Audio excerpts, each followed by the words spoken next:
Before 1968, the conventional wisdom in the music business was that sure, you could make funny sounds with electronics, but you couldn't make real music. Wendy Carlos proved that wrong.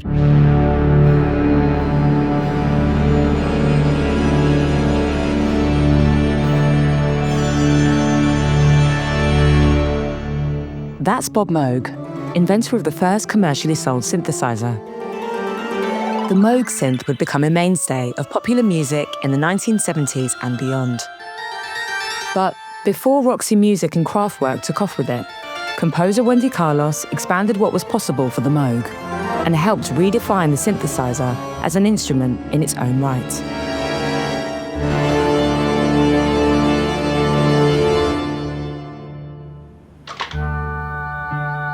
Let me try and show you how we get some of these sounds. Carlos's 1968 album, Switched on Bach, played a key role in launching electronic music into the mainstream. Before the release of Switched on Bach, not much had been made with electronic instruments. People heard lots of funny sounds in television and radio commercials, which was very strange to most people. What Switched on Bach did was prove that you could make real music that had widespread appeal. That debate over what qualified as music rather than noise and these sorts of things had already been going on for a long time. And I think maybe somehow Carlos's album then led to a lot of other cultural innovations. Everybody suddenly realized, wow, we've got to this point where we can be this expressive and this musical with an electronic piece of kit. And I think that moment was a seismic shift in how everybody felt about electronic music. Carlos and Moog first met at an Audio Engineering Society convention in 1964. She was a graduate student in music composition at Columbia University, and he was demoing prototypes of his early models. She'd never seen anything like them before. At the time, she worked with earlier synthesizers, like the RCA Mark II at Columbia. These hulking machines took up an entire wall. They didn't have piano keyboards attached, so for a musician, they were cumbersome to operate. The sounds that Mark II produced also left a lot to be desired. How many clusters can you stand? How ugly can you make your music, huh? How dissonant and fragmented the rhythms, at some point it became self-defeating. 2 years later, Carlos bought her first Moog synth, a 900 series module. Moog delivered it personally to her apartment and spent all weekend showing her the ropes. I'll make it start very dull and then get very bright, like that. It sounds more like a trumpet sound.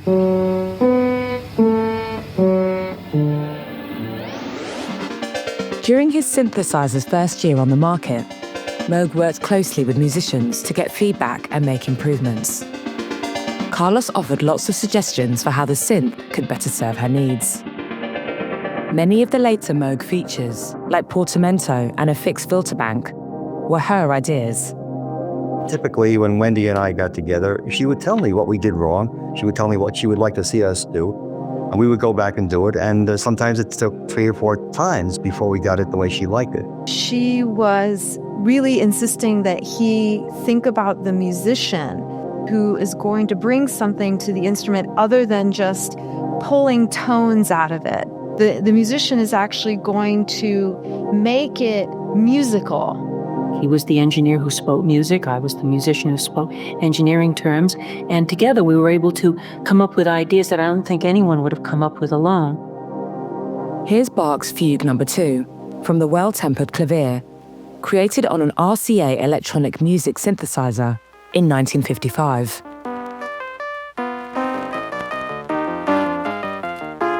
And here's the same piece from Switched on Bach, performed by Wendy Carlos on her Moog in 1968.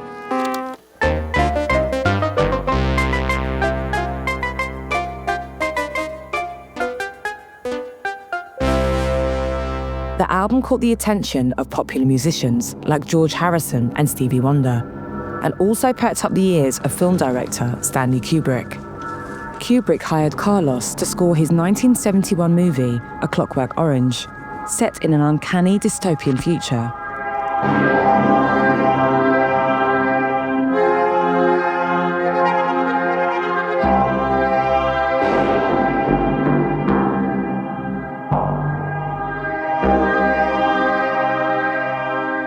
The film's protagonist adores Beethoven, so Carlos had to figure out how to render Beethoven's choral works on the synthesizer.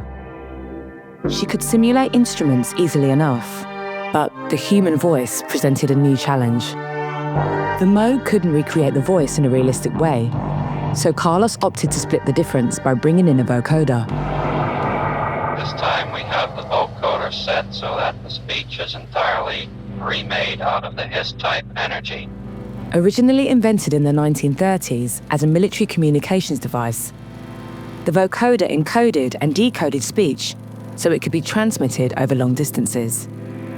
Here you had a device that was invented to improve telecommunications, and then is repurposed only to be used by a very restricted few, like generals and heads of state and the military, and then repurposed again by musicians. Like the synthesizer, it hadn't yet found its place in popular music. Carlos took a chance with it. One of the pieces of music that Stanley told us would make a good cut for the album was this last piece called Country Lane. And it's a nice piece that had a life of its own, quite apart from the film. And it's got a great big vocoding chorus. I'll show you that section right now. Her longtime friend and collaborator Rachel Elkind sang the vocal parts of Beethoven's compositions, and Carlos ran her voice through a vocoder to tease out a synth-like sound.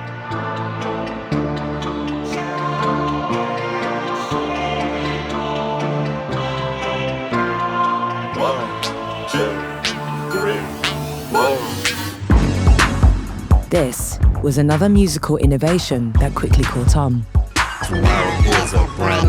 Electronic musicians like Herbie Hancock, Laurie Anderson, Cybertron, and Daft Punk all famously used vocoders in their own future-orientated music in the decades that followed the Clockwork Orange score.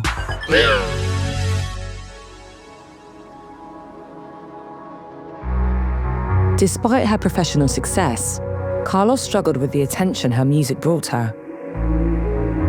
She retreated from the spotlight, turning down opportunities to perform and collaborate with other musicians. Then, in 1979, she reappeared for an interview with Playboy, where she came out as a trans woman, mostly to clear the air and get back to her music. There is nothing particularly striking about my background. In a way, it's also boring. I think I would feel happy if a reaction to this interview were a yawn. I mean, who cares? I've gone through a procedure. It's done with. Just let me live my goddamn life, and I will let you live yours. Since then, she's continued to push musical synthesis into the future, using digital synths and computer programs to derive bold new sounds.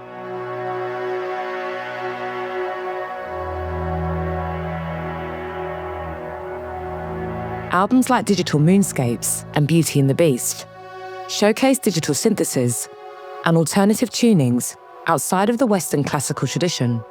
She also invented a multi-channel audio delivery system at a time when it was still just stereo. She invented a new sort of key system for music on top of all these other things. Carlos's influence runs throughout electronic music's history, ringing out in pivotal works by artists like Brian Eno and Giorgio Moroder. She's also inspired many contemporary trans musicians, like Lorelei Kretzinger and Octo Octa, to seek out their own worlds of experimental sound.